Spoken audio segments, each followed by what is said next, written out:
not a more remarkable time in this country for patriots to stand up and fight than right now when we are being turned into a Marxist, communist, socialist country right in front of our faces.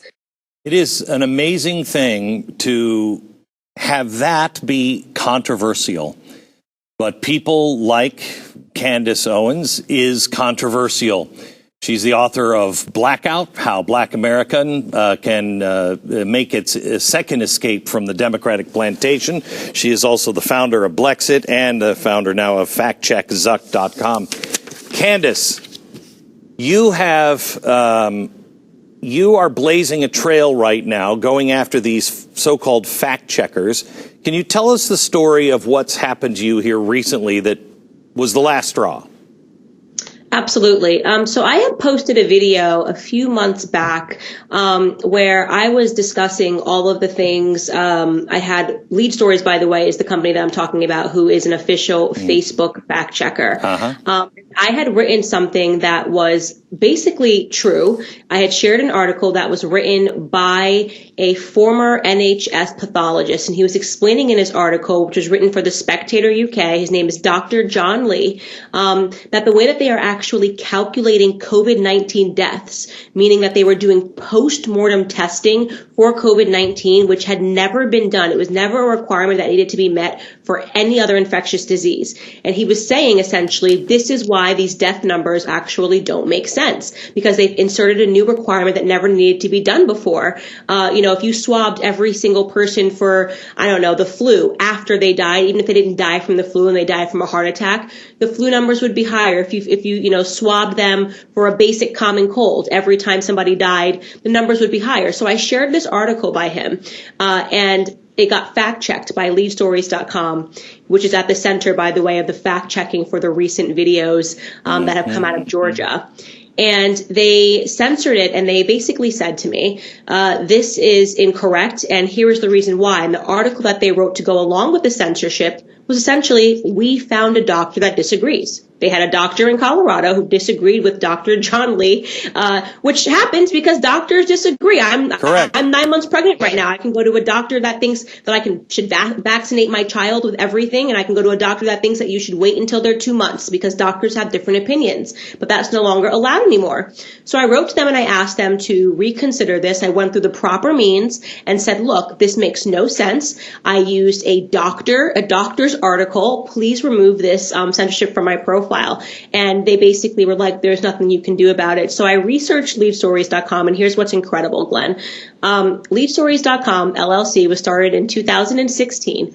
A former editor of CNN, he'd worked for CNN for 26 years, decided to leave CNN and start a fact-checking company. And lo and behold, what luck he had. In the first year of his business, he receives a contract with Facebook. Right? So it's a great story.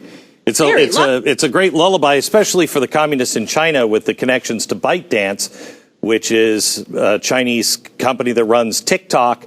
They're also a major financier of Lead Stories. So now we have the Chinese telling us what we can and can't say here in America. What could possibly go wrong? What could possibly go wrong? So I immediately lawyered up and I said, I want to go after these fact checkers because we know this isn't about fact checking. This is about censoring different ideas. What we're seeing right now that's arrived in America is mass censorship, the same type of censorship that they employ in China, except they don't pretend that it's fact checking. They just say we're a totalitarian government. You're going to do as we say. And so we are very serious in going after them. We filed in Delaware, and I'm really interested just for the period of discovery. You have, so am I. You have Nick Sandman's attorney. And Kandis, I said this on the air when that story first broke with you, that we all need to gather together and we need to figure out a way that this can be done by more people than just you, because the average person is being censored. The idea of Facebook was, hey, let's bring everybody together and they can talk and share ideas. Well, they don't like the ideas. And so now they're just shutting anybody down that they don't like. This has to stop. What do people do that don't have access to attorneys like that? Well, you know what? It's actually a very good question. I'm glad that you brought it up because here's what's actually scary. After we filed our lawsuit, Facebook then decided to change their terms of service effective on December 20th, which makes it impossible. A part of saying that you're going to use Facebook or you're going to use Instagram, you have to go into a contract with them, which stipulates now that you will not join a class action lawsuit. And they did this, no doubt, because I launched my lawsuit against them. So yeah, I just found this out and I went, oh my gosh, because now they're realizing they could get into some serious trouble. And you're correct. I had a woman write me when she was, she was happy to give to our lawsuit. And she said, I wrote that my husband didn't die of COVID-19 and it got censored from her page, right? Because he was part of postmortem testing. He died of a heart attack and they counted his death as one toward COVID-19. She spoke up against that on her Facebook and she got censored. Could you imagine being censored about talking about your own husband's death of 20 years? That's what's happening on Facebook because they've decided on a preferred narrative. And this is scary stuff because I would say, of course, we should start a class action lawsuit. That train is leaving the station. So instead we have as long as you haven't gotten out by December 20th, I mean, we should all seriously talk. It may be worth getting out of Facebook. Right, and that's exactly right. I agree with you. I really do think because if you file before December 20th, there's nothing they can do about it, and there does need to be a class action lawsuit against them.